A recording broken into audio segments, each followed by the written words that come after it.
The main contributing factors were the appreciation of the rand against the dollar and the increase in Brent crude oil price to about $60 per barrel.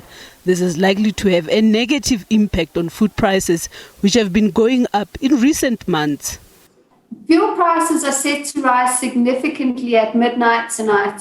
The main reason for this rise in fuel prices is the fact that Brent crude oil prices have been rising significantly. And the increase in the fuel price would have been greater had it not been for the fact that the rand appreciated on an average basis in February compared with January. And we've seen oil prices recovering on signs that global stockpiles are being drawn down at their fastest rate in about 20 years. Economists say the increase could also lead to taxi fares being increased to the detriment of the consumer. For the population that uses public transport, these increases in fuel prices are likely to be fed through an increase into their costs.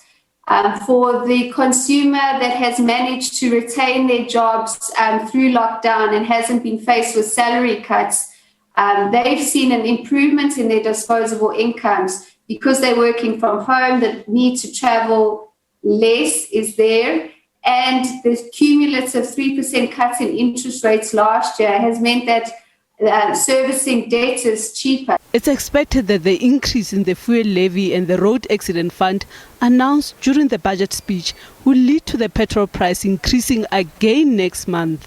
And the 15% increase in electricity tariff from next month is also expected to have a negative impact on the petrol price. Naledi Matlapeng, SABC News, Johannesburg.